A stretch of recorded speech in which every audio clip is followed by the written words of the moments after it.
хамтдаа уншия. За би 1-р ишлэлийг та бүхэн маань 2-р ишлэлийг уншия шүү. За яг ээлжлээд уншия. Сэтгэл минь Бурхныг чимээгүйхэн хүлээн. Аврал минь түүнээс юм.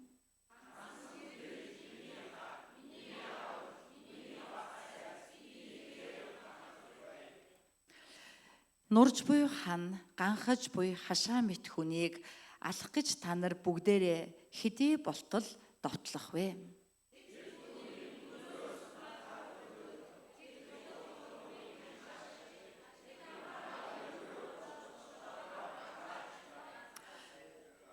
Сэтгэл минь Бурхныг л хүлээн. Учир нь найдвар минь түүнээс юм.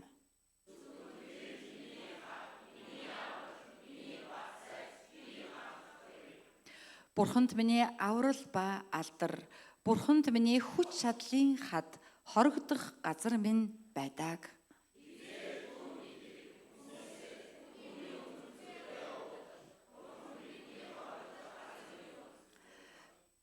Доодос өрдөөл амьсгал, дээдэс гэдэг хоосон худал, дэнсэн дээр тавих аваас тэд нийлээд амьсгал төдий.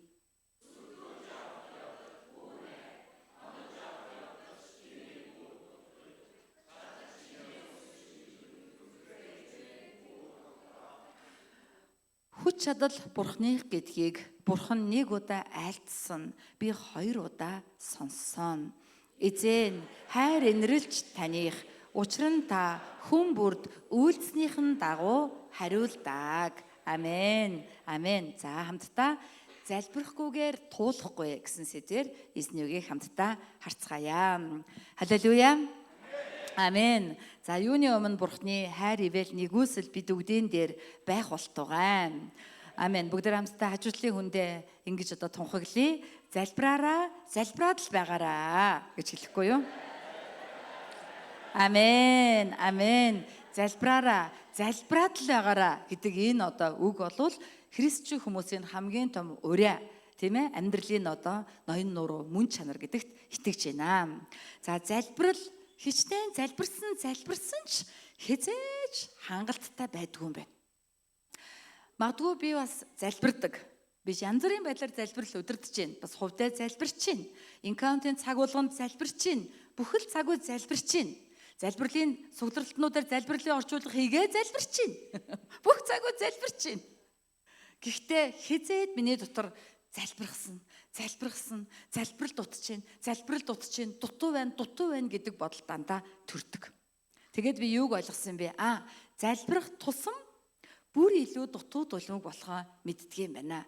Залбирах тусам залбирах үгээр юу ч хийж чадахгүй гэдгээ мэддэг юм байна гэдгийг ойлгосон бөгөөд залбирлын саваа бүрэн дүүргэх нь бидний бас нэгэн дуудлага юм байна гэдгийг ойлгосон байгаа.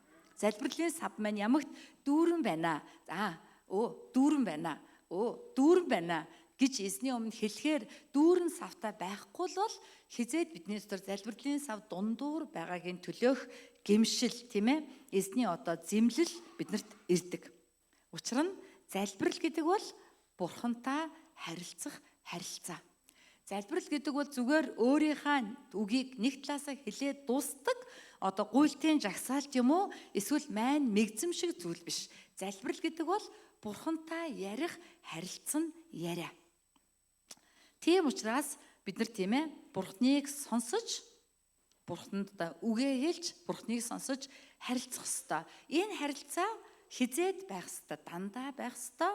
Өнөөдөр хийлээгээд маргааш харилцахгүй байна гэсэн үг биш. Өнөөдөр чин, маргааш чин, нөгөөдөр чин, өглөө чин, одоо чин, өдөр чин, орой чин, унтахтаа чин. Бүх цаг үед энэ харилцаа байсаар байх учиртай юм аа. Библиэлд залбирлын талаар олонтоо өгүүлсэн байдаг. Бас Библийн олон баатруудын залбирал Библиэд гардаг. Бид нар тэдний залбирлыг уншихдаа залбирал олон янз байдаг болохыг мэдж авахаас гадна залбирлаар дамжуулан Бурхныг мэдэх мэдлэг бий болж байгааг хардаг. Учир нь залбирал донд Бурхан өөрийгөө бидэнд илчилдэг. Бид Бурхныг хэрхэн таних вэ? Бид Бурхныг залбирал донд сонссноор Бурхны мөн чанарыг таньдаг бөгөөд Бурхныг мэддэг. Ийм мэдлэгийг хэн ч хизээж надаас булаачдахгүй. Хинч надад яаж ч тайлбарлаад ойлгох боломжгүй мэдлэгийг Бурхан залбирал дунд надад өгдөг. Тийм ээ? Тийм учраас л бидний хувьд бол залбирсаар байх нь итгэлийн амьдралын үндсэн мөн чанар юм аа. Бүгд хажуудлын үндэ дахиад хэлье да. Залбирахгүйгээр амьдралыг туулж чадахгүй шүү. Залбираараа. Амен. Амен. Бид нар залбирахгүйгээр тийм ээ амьдрчихнаа, амьдралыг тулчихна гэж бодвол энэ нь худлаа юм аа. За тэгвэл өнөөдөр дуулал 62 дугаар бүлгийг бид нар уншсан. 62 дугаар бүлгийн 62 дугаар дуулал гэдэг бол маш гайхалтай, алдартай. Ягаад гэвэл энэ дуулалаар нөгөө дуу байдаг тийм ээ. Эзэн бол миний хад, миний бам байна, миний аврал, миний бэхлэлт юм, миний хорогдох газар билүүлээ тий. Ийм дуу байгаа шүү дээ. Алдартай дуу. Тийм учраас дуулал 62 гэдэг бол бүх хүний мэддэг ийм бүлэг юм аа. За тэгэхээр тийм байсан ч энэ бүлгээр дамжуулан бид нар нэг бүрчлэн задлаад өсвөл цаана маш олон бурханлаг мэдлгүүд, бурхны нууцуудыг эзэн хэлж байгаа.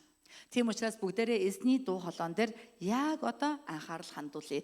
Бүх зүрхээ ариун сүнс дээр төвлөрүүлээд, ариун сүнсэнд бууж өгөөд өөрийн бодлоо хоошин тавиад эзний дуу хоолойнд чих тавья. За, дуулал 62 дугаар бүлгийг 3 хэсэгт хувааж үзэж байгаа. Хамгийн ихнийхэн бол 1-4 дугаар ишлэл. За, чимээг өхөн хүлээ гэдэг ийм дэд сэдв өгсөн байгаа. 1-р ишлэл дээр юу ч хэлсэн бэ? Сэтгэл минь Бурхныг л чимээг өхөн хүлээн, аврал минь түүнээс юм а. За энд байгаа сэтгэл гэдэг үгийг бид нар бас сүнс гэж ойлгож болно. Учир нь еврей ухамсарт сэтгэл гэдэг үгэн дотор сүнсийг оруулж сэтгэл сүнсийг нэг гэж үздэг. Харин грек ухамсар буюу хелленизмд сэтгэл сүнс хоёрыг салгаж тусад нь авч үздэг, тийм ээ. Тэгэхээр бол юдаизм буюу еврей ухамсар дотроос Давид энэ тийм ээ үгийг дуулалыг бичсэн болохоор залбир сэтгэл гэдэг үгэн дотор сүнс гэдэг үг бас орсон байгаа гэдгийг бид нар ойлгох хэрэгтэй юм аа. За ингээд харах юм бол тийм ээ бид залбирлын суудал дээр суугаад сүнсэндээ сэтгэлдээ чимээг өхөн Бурхныг хүлээ гэж хэлсэн байгаа биднийг. За би асууя, ингэж чимээг өхөн Бурхныг хүлээд суух амархан уу, хэцүү юу? Яагаад хэцүү вэ? Амархан гайгүй штэ. Зарим хүн хэцүү. Тэг хүн бүрийн хувьд янз бүр байгаа. Зарим хүнд амархан гайгүй, зарим хүнд хэцүү. Тэг ер нь бол яг үндэ яг начир дээр жинхэнэ үннээсээ Бурхныг чимээгүй хүлээгээд сууна гэдэг бол амархан биш. Хэцүү. Энэ бол тийм амар зүйл биш юм аа. Яагаад гэвэл бидний дотор олон бодлууд байдаг. Заримдаа бид нар Бурхныг сонсч яана гэд өөрийн дотоод бодлоо сонсоод андуураа давхих талтай. Заримдаа бидний дотор маш дотоод зөрчил их байдаг учраас бид нар тэр зөрчлөөсөө болоод Бурхан дээр төвлөрч чаддаггүй. Дотор байгаа гомдлын дуу хоолой, асуудлууд, тэрнээсээ болоод уйлах, уурлах, бухимдах тийм ээ. Энэ өөрийнхөө дотоод дуу хоолойндоо хөтлүүлээд бид нар яг чимээгүй дунд ярьж байгаа Бурхны айдуу намун дуу хоолойн дээр төвлөрч чаддаггүй маа. Заримдаа бидний дотор эргэлзээ, айдас, үл итгэл орж ирдэг. Бурхан ярьж байгаа юу? Бурхан мөн үү?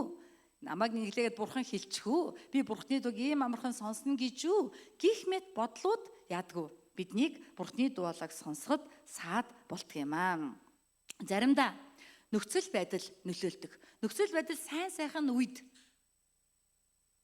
Бурхны дуу хоолойг чимээхэн хүлээгээ суух уу? Үгүй, бүгдээрээ зугаалах гэж завгүй. Бүгдээрээ салхинд гарах гэж завгүй. Бүх юм сайхан байвал бүгдээрээ амралтын өдөр салхинд гарах гэж завгүй, зугаалах гэж завгүй, гадаад явах гэж завгүй болчихно. Юун Бурхны өмнө чимээгүй суух. Тэгвэл нөхцөл байдал хүнд хэцүү үед Бурхны өмнө чимээгүй суудаг юм уу? Үгүй шүү дээ, дотор нь гомдол, бухимдал, нулимс, уур хилэн те энэ үзүүсөө дотроос ургаж гарч ирээд бид нар Бурхны өмнө чимээгүй сууж чаддаггүй маа. Тийм учраас бид нар яах вэ гэвэл тийм ээ бүх зүйл хүнд хэцүү мөн бохоо үйдэж гисэн бүгдийг орхиод хүлээгээд суудаг ийм хүмүүс болох ёстой юм аа. Залбирлыг дотор нь чангаар залбирна, айдуу намуун буюу бясалган залбирна, бас харь хэлээр залбирна гэж ангилдаг байгаа. За тэгээд тийм ээ зарим хүмүүс чангаар залбир сурсан байдаг. чангаар залбирахгүй бол залбирсан болтдоггүй хүн байдаг. Зарим хүмүүс айдуухан намуухан бясалгадаг. Айдуухан намуухан бясалгаж ингээд тогтож суухгүй бол залбирсан болтдоггүй хүн байдаг. Тийм учраас заримдаа энэ хоёр хүмүүс бие бинийгээ шүүмжилдэг, бие бинийгээ буруутгадаг. Чангаар залбирдаг хүмүүсийг айдуу залбирдаг хүмүүс юу гэж буруутгадаг вэ? Гэхээр ингэж одоо буруутгаж байгаа. Сүйдмэд болоод хашгираад ах юм.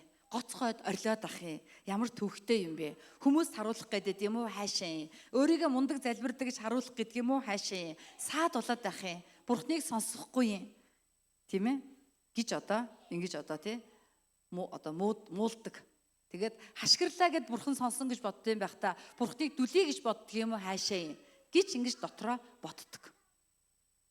За бэби нар аваад хүүхдээ өрөөрөө орчих юм уу? Цуглаан дээрсэн маш их баярлалаа хөөх хоёр бэби. За харин чангаар залбирдаг хүмүүс чимээгүй залбирдаг хүмүүс юу гэж хүмжилдэг вэ? Тийм ээ? Чимээгүй суугаал ахын унтаад байгаа мó яагаад байгаа юм? Юугаа бодоод нүдэ суугаад идэв залбирч байгаа биш далимдуулаад унтаад байгаа юм биш үү? Залбирч байгаа нэртээ зүгээр сууж байгаад явсан юу ч хэлээгүй ш. Юу ч дуграагүй ш. Тийм ямар залбирал байдгийг. Залбирал гэдэг чинь доторгоо гаргахыг хэлж байгаа үсттэй. Ингээд залбирэн гэж байх уу? Өөрийг амар мундаг залбирдаг гэж бодцсон байх та. Илүү бурханлаг гэж бодоод байгаа юм байх та. Ярихгүйгээр яаж залбирдаг байна гэж шүүмжилдэг. Тэгэхээр чангаар залбирхач вэ? Айдуухан залбирхач вэ? Аль нь ч буруу биш. Хоёулаа зөв. Бид аль алийг хийж сурах ёстой. Бид хэрэгтэй үед чангаар залбирдаг. Заримдаа бид айдуу намуун бясалгаж чаддаг байх ёстой. Тийм ээ? Заримдаа бид нар энэ хоёрыг хослуулан залбирдагч байх ёстой. Тэгээ миний хувьд бол залбирал удирдах үедээ чангаар залбирна. Залбирал удирж байгаа үедээ бясалган залбираад байвал удирдсан болох уу? Болохгүй шүү дээ. Тийм ээ ганцаараа. Ингээл зогсоод байвал ямар залбирал удирдсан болох уу? Тийм учраас тэр үед чангаар уриалаад, хөтлөөд, тийм ээ бурхны сануус нь агуулгын дагуу чиглүүлээ залбирна. Хувийн бясалган залбирах, хувийн одоо залбирлын цаг гарахтаа ихэвчлэн бас чангаар залбирахаас гадна бас ихэвчлэн бурхны өмнө суудаг. Эхлээд өөртөө байгаа бүгднийг гаргачих нь хэлээд тэгээд дараа нь бурхны өмнө чагнаад суuna. Бурхны дуулаг сонсон, чимээгүй дунд тийм ээ эзний өмнө суuna. Ингэж одоо хослуулж залбирнаа. Тэгэхээр хоёулаа зөв буруу биш ээ. Хэнийг ч шүүмжлэх шаардлагагүй бөгөөд хоёуланд нь сурах ёстой маа. Амен уу. Бид нар эзний өмнө зөрүүдлэл муухарлаа хугалт сурах хэрэгтэй. Үгүй ээ. Би бясалган залбирнаа. Чанга залбирдаг хүмүүс ёстой ойлгохгүй байна.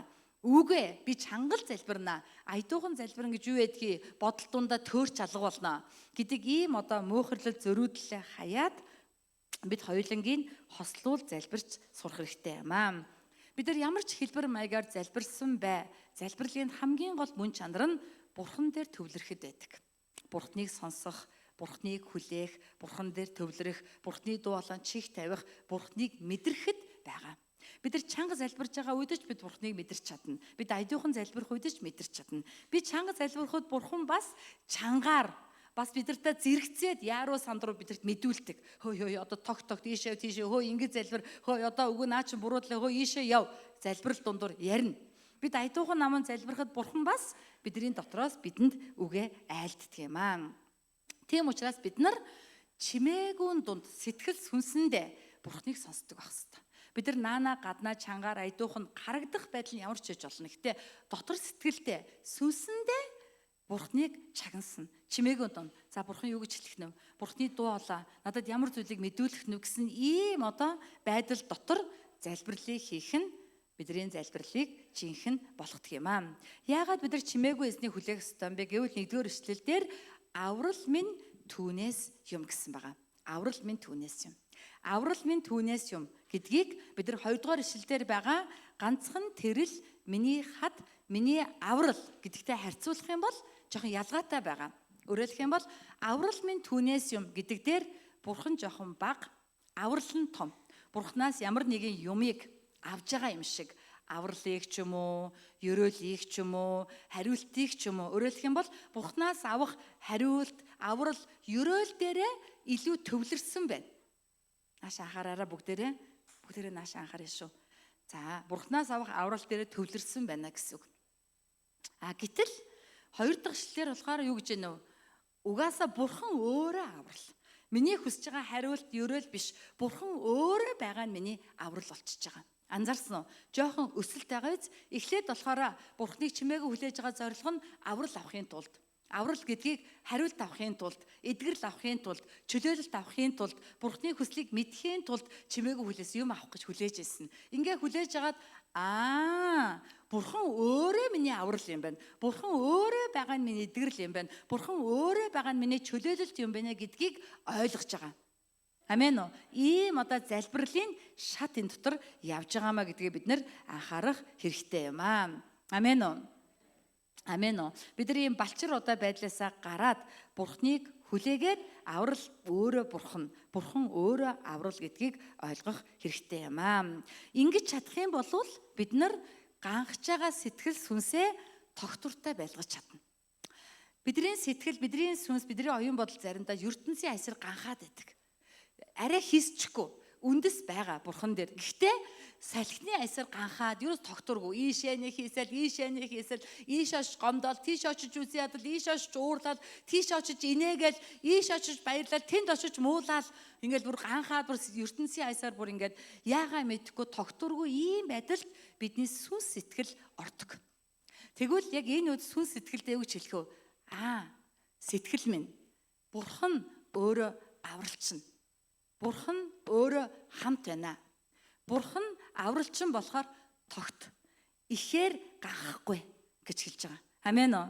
Энэ бол чимээгүй эзний хүлээсний үр дүнд ирж байгаа хариулт. Амен. Залбирал донд хашгираад, бясалгаа залбираа сууж итэл эзэн өөрөө байгааг мэдэнгүүт шууд бүх юм намгүм тогтун болно. Тийм ээ. Эзэн өөрөө миний хариулт юм байна. Эзэн өөрөө надтай байгаа юм чинь сэтгэл маань ихээр ганхахгүй. Баг зэрэг ганхаж магадгүй ч ихээр бол ганхахгүй юм байна гэдэг хариултыг 2 дугаар ишлэлээр хэлж байгаамаа. За бид нар 3-аас 4 дугаар ишлэлийг харах юм бол ингэж хэлсэн байгаа. Нурж буй хан мэт, ганхаж буй хашаа мэт хүнийг алах гэж та нар бүгдээрээ хэдий болтол довтлох вэ?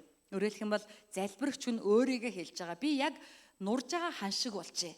Энэ хан нурж ийн гэж бодвол ямар байх вэ? Тийм ээ? Дотоод ертөнцийн энэ хүний хувьд ингээд нурцсан байна. Бүр ингээд нураад бүр арай дуус зарим бүтэн зарим нь нурчихсан байна. Бас энэ хүний юуг яасан байна? Дотоод ертөнцийн салхинд ганхаж байгаа хашаа мэт. Хүчтэй шуурах, хүчтэй бороо орохоор манай аавын хашаа дандаа унцдаг байхгүй. Тэгэл бөө юм болгол босгоно дахиад хүчтэй жил болгоно унана, жил болгон босгоно, жил болгон унана. Тэгэхээр яг салхинд ганхаж байгаа хашаа шиг болчихсон сэтгэл ертөнцийн унахад бэлэн, бүдрэхэд бэлэн, бүх юмас татгалзахад бэлэн, бууж өгөхөд бэлэн, арайжуу дээсэн дөрөөн дээр дэмжигнж байгаа. Ийм байхад дээр бүр алах гэж хөөгд байна намайг гэж байгаа тийм ээ. Тэгээ зогсохгүй 4 дээр тэд түүнийг өндрөөс унахаар хуйлдав. Тэд худал хурмыг таашаажээ. Тэд амаараа өрөөх боловч дотроо харааж байна. Өндөр газар дээрээс яг явж идэл араас нь түлхэхэд унгаачвал ямар байх вэ тийм ээ? Яг тэрэн шиг араас нь цохиж, араас нь ингэж дагдцдаж, араас нь ингэж чадаж, ард нь муулж, нүүрэн дээр нь инээж ингэж байгаа ийм нөхцөл байдал дотор энэ хүн ганхаж байгаа. Сэтгэл нь маш их ганхаж байгаа. Өөмөрч जैन, сандарч जैन, гомдж जैन, уйлж जैन, бухимдж जैन. Итгэл дотроо яг зогсож чадахгүй байна. Яг бурхан дээрээ зогсож чадахгүй байна. Тэгээд чимээг өхөн шигтэй сандрал дотроо ч гэсэн эзний хүлээнгээ залбирчээсэн чинь авралыг хайжсэн. Бурхан хүмүүсээс намайг авраач, алах гэдэг хүмүүсээс намайг авраач гэж хайжсэн чинь бурхан байгааг мэдээд бурхан өөрөө миний хад, миний аврал, миний цайз юм байна. Сэтгэл маань ихээр ганхахгүйгээд сэтгэл сүнс тогтуун болж ирж байна. Амен уу? Энэ бол залбирлын хүч юм аа. Энэ бол залбирал дээрээ даруй авдаг хариулт юм аа. Ийм учраас би залбирлын суудал дээр эзний хүлийн чимээгүй суух ёстой юм. Тэгэхгүй бол бид нар энэ ертөнцийн аясаар бид нар хийсэлэн, ганхаалэн, нурж унаал байна л гэсэн үг юм, тийм ээ? Тийм учраас бид нар энэ дээр харах юм бол яг өөрийгөө оруулж болно гэсэн үг юм аа. Бидний байдал тийм ээ. Бидний амьдрал хэн нэгэн хүн бидрийг ингэж зовоож иж магадгүй, амьдрал өөрөө ийм байж магадгүй, өвчтнээс болоод ийм болсон байж магадгүй, нөхцөл байдал эсвэл санхүүгийн амьдрал эсвэл гэр бүл эсвэл гим нүгэл эсвэл донтолт чинь таныг яг ийм гангасан байдалтай байлгаад иж магадгүй маа. Тэгэх юм бол яах ёстой вэ? Залбирлын суудалд чимээг өгөн Бурхныг хүлээх ёстой юм аа. Амен уу? Хажуудлаа хүндээ хэлдэ залбирлын суудалд суугаад өгөөч ээ. Битгий хийсээ дахиад байгаач ээ. Чимээг өгөн эзнээ хүлээд сураа. Амен уу?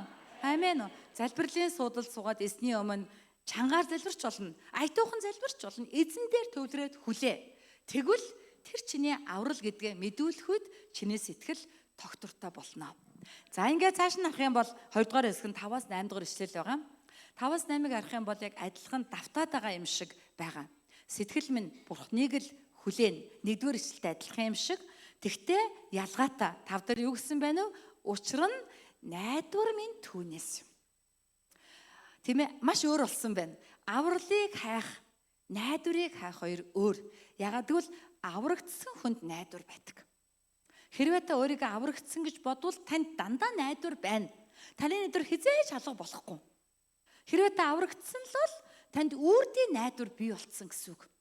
Үрд мөнхийн Тэнгэрийн улсын найдвар, авралын найдвар танд байгаа. Хэрвээ та өөрийгөө аврагдсан гэж бодсон мөртлөө найдваргүй байгаад байвал бүх юм сүрдсэн ямар ч найдваргүй байнгын сандралтай байгаад байвал авралаа эргэж хар. Аврал гэж юу юм бэ? Та одоо өгсөн ч мөнхийн диваажин танд амлагдсныг аврал гэж байгаа. Та одоо өгсөн ч Бурхан тантай цуг байгаа учраас Бурхан таныг хамгаалаад Тэнгэр ус даваачихыг аврал гэж байгаа. Ийм авралыг тээсэн хүний дотор үргэлж энэ Бурхан надтай байгаа. Тэнгэрийн улс минийх гэдэг найдвар байдаг байхгүй. Амен уу? Амен уу? Тийм учраас энэ хүний залбирал илүү гүнзгийрсэн байна. Энэ хүн одоо зөвхөн аврал хайгаа зогсохгүй. Энэ хүн одоо найдвараа ирж байна. Найдвар дээрээ төвлөрч байна. Өөрөөр хэлэх юм бол энэ хүний аврал баталгаатай. Энэ хүнд найдвар байдаг. Тэр найдвараа тодруулж байна гэсэн үг. Тодруулж байна гэсэн үг. Амен уу? Бид нар яагаад зовдгээ, яагаад гундгээ, яагаад ертөнцийн асар бөмбөрдгээ? Яагаад гэвэл бид нар авралын баяр хөөр, авралын найдвараа гээдэг учраас тэр. Өнөөдөр бүх юм сүрэх гэж байгаа юм шиг санаа зовдөг учраас бид нар авралын найдвар байдаггүй учраас бид нар яадаг вэ? Өвддөг, зовдөг, шаналдаг, салхины аясаар хамхуул адил хийсдэг. Харин бидэрт авралын найдвар байвал энэ дэлхийн ертөнц яаж ч байсан бидэнд үргэлжийн мөнхийн тэр найдвар бидний дотор байсаар байдаг учраас тогтвон байж чадна. Амен уу? Тийм учраас найдвар түүнээс ирдгээ. Тэгээд хэлсэн байгаа. Тийм ээ? 6 адилхан байна. Зөвхөн тэрл миний хад, миний аврал, миний бат сайзгээ төгсгөл дээр нь юу гэсэн байна вэ? Нөгөө ихээр гэдэг үг байхгүй болцсон. Одоо найдвараа авсан чинь их байтугаа багаж гахалдаг болсон гэсэн үг. Өмнө нь бүр их ганхажсна арай жоохон бага болсон. Харин одоо багж байхгүй, бүр ганхахгүй, бүр хатуу бат зогсдог болсон. Ягаад гэвэл найдвар авцсан. Найдвар нь Бурханаас ирсэн байгаа байхгүй юу? Тийм учраас нөхцөл байдал өөрчлөгдсөн юм алга байна. Нөхцөл байдлаар юу ч яриаг байна те. Нөгөө хүмүүс алхсан хэвээрээ, нөгөө хүмүүс түүнийг муулсан хэвээрээ, араар нь те худлаа ярьсан хэвээрээ, араас нь ингээд дагддаг гэсэн хэвээрээ л байгаа. Гэхдээ манай хүн Бурханд найдвараа тавьсан учраас ганхахгүй болсон байна одоо. Өчүүхэн чичиргэн байхгүй, өчүүхэн ч гэсэн савлгаа байхгүй, бат итгэлээр гангасан байна. Амен уу? Яг одоо та өөрийнхөө сэтгэл сүнсийг анзаар. Яг одоо таны сэтгэл сүнс юунд ч юм чичирч, юунд ч юм тийм ээ дөргиж, юунд ч юм ганхаж, юунаас ч юм болоод байнгын түгшүүртэй байгаад байгаа юм биш үү? Тэгвэл эзний өмнө Бурхныг хүлээ. Түүнд л найдвар байгаа. Түүнээс найдвар аваад тэр найдвар дээр юу ч болсон ганхахгүй нам байтал сууд сурах хэрэгтэй. Амен уу? Амен уу? Юу ч болсон эзэнд л итгэн найдаж ингэж одоо сууд сурах нь бидний итгэлийн амьдралын төлөвшил юм аа гэдгийг бид нар харж байгаамаа. Амен уу? Тийм учраас энэ хүний амнаас цааш нь юу гарсан бэ? 7-8 дугаар ишлэлийг сайн мэдээ гарч байгаа байхгүй юу? 7-8 дээр энэ хүн сайн мэдээ ярихтайгаа болцсон байна. Өөрөө ганхаж байгаа, өөрөө төвшүүртэй хүн хэн сайн мэдээ ярих вэ? Харин өөрөө ганхаа болсон, өөрөө тийм ээ найдвар дээрээ бат зогсож чаддаг, Бурхан өөрөө аврал гэдгийг бүрэн ойлгоцсон хүн л бусдад үүнийг гэрчлэл болгоно ярьдаг. Бүгдээрээ 7-8-ыг уншъя да. 3 Бурханд миний аврал ба алдар, Бурханд миний хүч чадлын хад хорогдох газар минь байдгаа. Хизээд түүнд итэг хүмүүсээ түүний өмнө зүрхээ уудал. Бурхан бидний хорогдох газар мөн. Амен. Амен. Эндээс харах юм бол тийм ээ. Одоо хорогдох газар бол Бурхан юм аа гэж ингэж хэлсэн байгаа. Өөрөөр хэлэх юм бол өмнөх 3-аас 4 дугаар ишлэлтэй харьцуулахад 7-8 дугаар ишлэл огтөр болсон байна. Өмнөх 3-4 дээр яасан бэ? Юу болоод байгаа тухай ярьсан байгаа. Гомдолсон байгаа нэг ёсны тийм ээ. Энэ хүмүүс намайг алах гэ хөгөөд байхад та нар ямар хэцүү хүмүүс вэ? Тэртээ тэргөө би ганхаж өгөх гэж байна. Тэртээ тэргөө би нурсан хаан шиг болчоод байна. Тэ найхсан хашаа шиг болчоод байна. Та нар ёстой араар минь муулаад нүүрэн дээр минь нээгээл ард дагзруу минь тэ дагдцдах гал ямар муухай хүмүүс вэ? Энтэр гээл тиймэрхүү залбирлыг өргөсөн байгаа. Гэтэл 7-8 дээр буюу эзнийг хүлээгээд эзэнтэй уулзаад эзэн өөрөө аврал гэдгийг мэдээд эзэнт найдвар байдгийг ойлгосны дараа нөхцөл байдал өөрчлөгдөөгүй ч залбирал өөр болсон. Залбирал яаж өөрчлөгдсөн бэ гэвэл би эзэн дотор л хорогддог юм аа. Би эзэн дотор хорогддог юм аа гэж одоо хэлсэн байгаа. Амен уу? Амен. За өөрөөр хэлэх юм бол бид нар эндээс харах юм бол тийм ээ. Аюулыг өнгөртөл Бурхан дотор хорогдох нь буюу чимээгүйхэн залбир нь Бурханы өмнө суух нь өөрийгөө олох арга зам юм аа. Бид нар яагаад ганхтай бид нар өөрийгөө гээдэг байхгүй. Би хэн билээ гэдгээ мэдхээ болоод ганхдаг. Нэг бол би христчийн хүн юм шиг, үгүй бол би нүгэлтэй юм шиг, нэг бол би пастор юм шиг, үгүй бол биш юм шиг, би нэг бол нөхөр юм шиг, үгүй бол биш юм шиг. Тэгээ би нэг бол эмэгтэй юм шиг, нэг бол эрэгтэй юм шиг. Яагаа мэдхээ болохоор ганхдаг. Юу би чи хэн билээгээ савлаад эхэлдэг. Харин бид нар эзний өмнө чимээгүй хүн суугаад эзэнд хорогдох үедээ эзний гэрэлд өөрийгөө олдог. Үүнийг аюулыг өнгөртөл чимээгүйхэн Бурханы өмнө суунаа. Түүнийг хүлээнэ гэж хэлж байгаа. Энийг эзэнд хорогдно гэдэг юм а гэж өнөөдрийн залбирагч биднэрт хэлж өгч байгаа маа. Тийм учраас Бурхан миний аврал ба алдар, Бурхан миний хүч чадлын хад, тэр миний хорогдох газар. Би түүний дотор аюул өнгөртөл хорогдож байна. Дуулал номны 84:3 дээр хэлсэн: "Миний хаан Бурхан минь, түг түмдийн эзэн, таны тахилын ширээнд болжморч орчих газраа хараацаач ангахаануудаас суулгах үүрийг олсон." Юу гэсэн үг вэ гэхээр эзэнд хорогдохыг хүссэн хүн заавал эзэн дотор өөрийн байр суурийг олдог. Эзэн дотор үн цэнэ олдог. Эзэн өөрт нь хайртай гэдгийг мэддэг. Бурхан өөрийг нь таньдаг гэдгийг мэддэг. Бурхан дотор хэн нэгэн гэдгээ ойлгодог. Амен уу? Амьдрал дээр ертөнцийн дээр хүмүүс хинч биш юм шиг өөртөө чи харьцаж магадгүй. Гэхдээ чи эзэн дотор хорогдоод чимээгүй хүн хүлээгээд түүний дуу хоолойг сонсох үедээ вау, эзэн надтай ярьж штэ. Эзэн надад хэлдэг юм байна. Би эзэн дотор хэн нэгэн юм байна гэдгээ мэдэх үед бидний ганхаж байгаа, бидний хийсэж байгаа, бидний яахаа мэдэхгүй байгаа зүрх сэтгэл тайван болтго юм аа. Тийм учраас бид нар залбирлын суудал дээр суух хэрэгтэй. Мөргөлийн дундаж, чимээгүй цагийн үедэж, ганцаараа хувьчлан залбирх үедэж, чангаарч бай, тийм ээ, айдуу намуунч бай, харь хилээрч бай. Хизээч ямарч үед ямарч цагт залбирлын суудал дээр чимээгүйхэн түүнийг хүлээх үедээ бид түүний дотор хорогдож яадаг бөгөөд өөрийгөө олж яадаг. Өөрийгөө таньж яадаг, бас Бурханыгаа таньж яадаг. Тэгээд тэр миний хад, тэр миний аврал, тэр миний бүх зүйл болохыг бид нар мэддэг бөгөөд бид үүнийг 8 дугаар ишлэлээр хэлсэнчлэн бусдад тараадаг. 8-ыг хамтдаа уншъя да. Юу гэсэн бэ нөө? "Хизээд түүнд итэг хүмүүсээ түүний өмнө зүрхээ уудал. Бурхан бидний хорогдох газар юм аа." Амен. Тэгээд надтай адилхан сандарч байгаа, надтай адилхан ганхцсан, савлцсан, зүрхэн савлцсан явж байгаа хүнд юу гэж хэлэх вэ? Бурханд итгээ. Наад бүгдээ зүрхэнд яриа. Залбирлын суудалд суу. Бурхан дотор чиний хорогдох газар байгаа. Аюул зандал өнгөртөл даван тулж чаднаа. Бурхан дотор бай гэж ярьж байгаа нь юу вэ? Сайн мэдээ. Савлж байгаа хүний хувьд хамгийн сайн мэдээ байхгүй. Хаачгаа мэдэхгүй, зүхтах газараа олохгүй, те нөхөө олохгүй, одоо бужигнж байгаа хулган шиг өчүүхэн нэгний хувьд бол хорогдох газар байгаа гэдгийг зааж өгөх нь хамгийн сайн мэдээ болж байгаа маа. Амен уу? Амен. Тийм учраас тийм ээ, энэ бол эзний өмнө чимээгүй суухын утга учир юм аа. За хамгийн сүүлдэн 3 дугаарт нь 9-10 дугаар ишлэгийг харах юм бол залбирлын үр дүнд орж ирсэн ухаарл юм аа. Бид нар Бурхныг мэддэг. Мэднэ гэдэг нэг өөр, таньна гэдэг нэг өөр, итгэнэ гэдэг бүр өөр. Бид нар Бурхныг таньж мэдчихэд итгэж чадахгүй байдаг. Сүмд явж гин, номлол сонсож гин, ойлгож гин, мэдж гин, харин тийм ээ, тэгээд байгаамаа, мэдээд байгаамаа, ойлгоод байгаамаа гэсэн мөртлөө итгэдэггүй. Тийм учраас хэрэгжүүлэлт байхгүй, үйлдэл байхгүй. Үйлддэггүй. Тийм учраас 9-12 хамгийн сүүлд үйлдснээрээ болт юмаа гэж хэлж байгаа. Үйлдснээрээ дүгнэгтнэ. 12 дугаар ишлэгийг хамтдаа харъя. 12 дугаар ишлэгийг уншъя та. 12-ыг гаргана уу? За уншия 3. Эзэн хайр инэрлж таних, учир нь та хүн бүрд үйлснийхэн дагуу хариулдаг. Амен уу?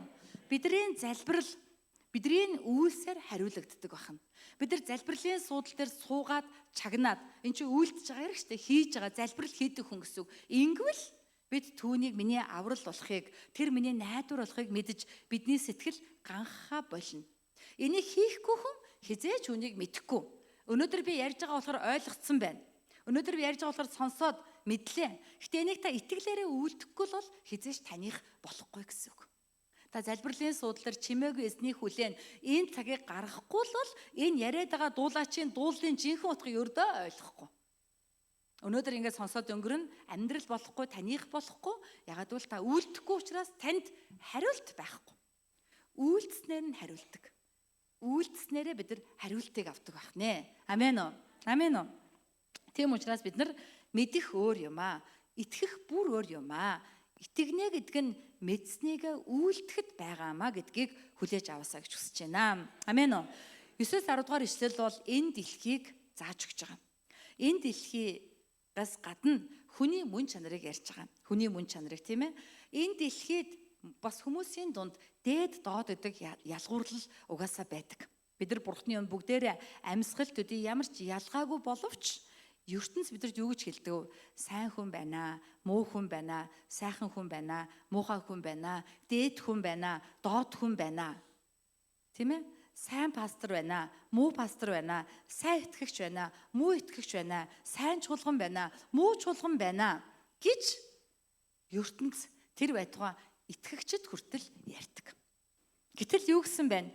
Дээд доодос ердөөл амьсгал, дээдэс гэдэг хоосон худал дэнсэн дээр тавих аваас тэд нийлээд амьсгал төдий. Ерөөсө бүгдээрээ сайн муу дээд дод гэх юм ах бүгд амьсгал төдий. Ялгуурлал байхгүй Бурхны өмнө. Тийм ээ? Гэтэл ертөнц ялгуурлыг бий болгодог. Тэгээд энэ ялгуурлаасаа болоод бид нар ялгаатай байдлаас болж бид нар савлдаг. Бидний гол савлгаа ялгаатай байдлаас болдог. Эннээс дорд орохороо савлж эхэлдэг. Тэрнээс дээр гарахаараа бардамналдаа савлдаг. Тийм ээ? Ийм одоо зүйл бидний дотор байгаад байгаамаа. Бидний Эзэн Есүс Христ бүгдийг ялгалгүй бүгдийн төлөө загалмаа дээр өгсөн бас дахин амьсан. Хэнийг ч ялгаагүй. Тийм учраас бид ч гэсэн хэнийг ч ялгахгүйгээр харьцахад суралцах ёстой. Энэ бол энэ залбирлын үр дүнд залбирч хүнд ирж байгаа одоо тэ дүгнэлт байх нэ. Би хэнийг ч ялгах хэрэггүй юм байна. Ерөн би ялгаатай харьцснаасаа болоод өнөөдөр ийм байдалд орсон ч байж болох юм байна. Яг үнэндээ бид бүгд адилхан. Би өөрийгөө илүү гэж бодоод ийм байдалд орсон байж болох юм байна шүү гэдгийг энэ залбирагч маань яасан байх нь ойлгосон байх нь шүү дээ. 10 дугаар ишлэл болвол тийм ээ капитализмыг зааж өгч байгаа. Капитализм гэдэг бол юу вэ? Зах зээлийн нэрийг барьсан дээрэм юм аа гэж хэлж болно. Бид нар Үлс номноос анхны чуулганыг мэднэ. Анхны чуулганы үед яасан хүн болгон өөртөө байгаа бүгдийг авчираад элчний хөл тавиад түүний хүн болгон хэрэгсэнээ дагуу хуваарлаад хинтэж юу ч дутдаггүй байсан. Яг л одоо бидний мэддэг социализм шиг тийм ээ? Бүх юм нийтийнх бүгдийг тэгш хуваарилдаг байсан. Гэтэ Чон пастор маань хэлсэн социализмын одоо сул тал нь Бурхныг аваа эцсэнд байгаа. Уг нь нэг сайхан үзэл данч Бурхнаа аваа эцсэн болохоор эцэстэн завхарсан юм аа. Тэгэхээр Библи бол яг л тэгж хэлж байгаа байхгүй юу? Бүх юм бүх хүнийх юм аа. Бүх юм Бурхных юм аа. Чинийх гэж байхгүй. Гэтэл ертөнц тэгдэггүй. Чи илүү толгой ажиллавал, илүү арт талтай бай, илүү те одоо нэр төртөө хөөцөлд, илүү овсгоотой бай. Тэгээд илүү аргаар бусдынхыг те одоо ав. Дахин нуглаад ав, шулаад ав, мөлжөөд ав. Өнөөдөр Монголд капитализм гэдэг энэ зүйл үнэхээр дээцэгтэй тулж шít баян осны ялгаа гэж дээцэгтэй тулж нийгэм даяараа цөөхөн хитгэн одоо гэр бүлийг л тэжээж байгаа юм шиг тийм ээ насаараа нийгмийн татгалд төлж насаараа татвар төлсөн хэрнээ юу ч одоо авч чадахгүй ингэж одоо өгч үргэдэг ийм одоо аимшигтай зүйлүүд бүгдээрээ өрийн болонд орсон ийм үзэгдлүүд нийгэм даяараа байна. Тийм учраас л 10 дугаар ишлэл энийг хэлж байгаа. Сүрдүүлж авах явдал бүү найдаа. Дээрэм тонож авах явдалдаж дэмий будултуй та. Тэр болгоныг сайн гэж бодоод битгий тэгтлээ улаар. За яг уу чи хийгээд чадал чинээ чинь өснө нэмэгдвэл зүрхээ тэр чадал чинээ буюу өснө нэмэгдэж байгаа хөрөнгөн дээрээ битгий байлгаа гэж хэлж байгаа. Энэ бол өнөөдрийн залбирагчийн олж авсан ухаарл. Энэ эзний дуу хоолой байгаа түүнд хэлж байгаа. За чи чадaltaй болж ирж байна Давида. Гэтэ чи тэ дээрэм тонуул хийгээд чи юм болоод авжээ. Яг уу болж ийн окей. Гэтэ чи эндээ зүрхээ тавьбал тэгээ сүрнэ. Улам ганхна. Улам савлын шүү. Өнөөдөр бид нарт ч гэсэн хэлж байгаа. Бид нар бүгдээрээ зах зээлийн зарчмаар амьдарч байна. Ашиг орлого олж байна. Бизнес наймаа хийж байна. Тийм ээ? Нарийн ярил ялгаагүй байхгүй. Нарийн бодоод үзэх юм бол нэр томьёо л өөр болохоос яг үнэндээ адилхан. Харин бид нар тэр бүгдийг бид нар тийм систем дотор амьдарч байгаа учраас эндээс гарч чадахгүй. Энэ системийнхаа дагуу амьдрахаас өөр замгүй. Гэтэ бид ялгаатай байж болох нь юу вэ? Зүрхээ тэр чадал чинээ өсөж байгаа баялаг дээрээ тогтоохгүй байх явдал. Бид зүрхээ буюу сэтгэлээ юунд тогтоох вэ? Чимээг өхөн эзний өмнө суух тогтоо. Эзний өмнө чимээгөөс түүнийг сонсоход тогтооно. Тэгээд бид нар тэр баялагт зүрхээ өгөхгүй тул түүний ерөндөг болох өглөгч өгөөмөр байдлыг өөртөө хөгжүүлнэ. Энийг бид нар ухамсартайгаар хийж авах ёстой. Ухамсартайгаар хөгжүүлэх ёстой. Хаанчлын бизнес гэж яагаад нэрлэдэг? Яагаад бизнес одоо эрхэлдэг хүмүүс, христчэн хүмүүс дэгжиж дээшлэхгүй байгаа юм? Яагаад гэвэл тэд өглөгч байдал сурахгүй байгаа байхгүй? Өгөхөд суралцахгүй байгаа. Тэд өгж байгаа. Тэгэхээр тэр бол үнэндээ шудраг биш гэдгийг хинч мэдж байгаа. Нарийн дансаа аваад рали тооцогч бодъё. Чи хэдийг олсон? Хэд байгаа ашиг орлого чи яаж тэнцсэн? Үнэхээр чи өргөснө үү? Гэт ингээд тий хар данс хэрэв бурхан байдаг болоод эсвэл би одоо тий одоо аудит шиг ингээд тулгсан бол бүгд унана. Бид нар бүгд л унана шүү дээ. Тийм учраас бид нар тийм ээ зүрх маань хаана байгаа гэдгийг харах хэрэгтэй юм аа. Бид яагаад чимээгүй хүн бурхны залбирлын судал суудаггүй юм бэ? Яагаад гэвэл бид нар энэ капитализм энэ зүйлд зүрхээ өгөөд байгаа юм аа. Тийм учраас бид нар бурхны чимээгүй суугаас илүү ажил бизнес мөнгө чухал байгаад байгаа юм аа. Мэдээж энэ систем юм байна. Гэтэ бид нар үүний эсрэг байхаас өөр аргагүй юм аа. Амен уу? Амен. Тийм учраас бид нар үнэхээр 11-ийг санах хэрэгтэй. 11 хамгийн чухал нь юу гэсэн? Хүч чадал бурхныг гэдгээ бурхан нэг удаа альцсан, харин би 2 удаа сонссон. Бурхан нэг удаа хийж яхад энэ хүн 2 сонсцсон байгаа байхгүй? Өөрөөр хэлбэл бурхны нэг удаа хийсэн нь 2 удаа хийж байгаа мэт хүчтэй буусан, зүрхэнд нь таг буусан байна. Хүч чадал надад байд юм аа. Өөр хаанч байхгүй. Тас буугаад ирсэн гэсэн үг. 2 дахин хүчтэй бууж ирсэн байна. Тийм учраас өөр хаанаас ч хүч чадал хайхгүй зүрхээ эзэн дээр байлгахад сурах стан байна гэдгийг дуулал 62-оор дамжуулан энэ дуулаач ойлгосон юм аа. Амен уу. Тийм учраас хайртай хамтын туй цуглааны ах トゥ ус минь Багдалын баг гараад ирээрээ. Бид нар эзний өмнө эзнийг одоо хүлээж сонсож суухгүйгээр амьдралаа туулахгүй. Амьдрч чадахгүй гэсэн үг. Наашаа анхаарч байна уу? Амен уу. Залбирлын суудалд суухгүйгээр амьдралыг туулж барахгүй шүү. Эцэстэн гарч чадахгүй. Амен. Тийм учраас манайхаа хажуудлын өндөө хэлээ та залбирлын суудал тууштай сууя. Чимээгүйхэн эзнийг хүлээе.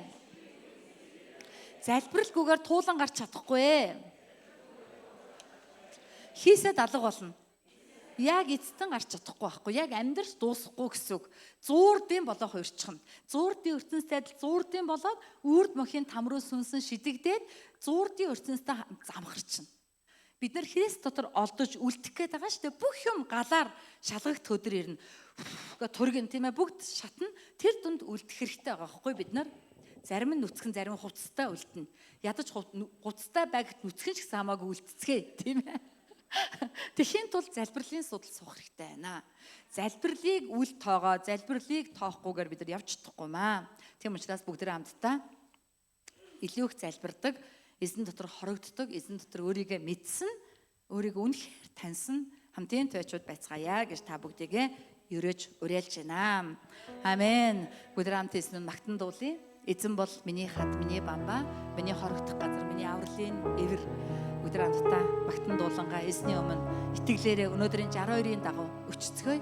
Та миний хорогдох газар, та миний хадан суур, та миний бамбаа. Эзэн минь би таны өмнө сууж таны дотор хорогддог хүн болмоор байна. Намайг тийм хүн болгож өгөөч. Үнэхээр би тийм л баймаар байна. Надад өөр юм хэрэггүй, ганцхан таалаад хэрэгтэй. Эзэн минь та намайг тийм болгооч. Заалны гэрлээ багсгаад өгөөрэй. Бүгд хамтдаа магтан дуулаа залбирая.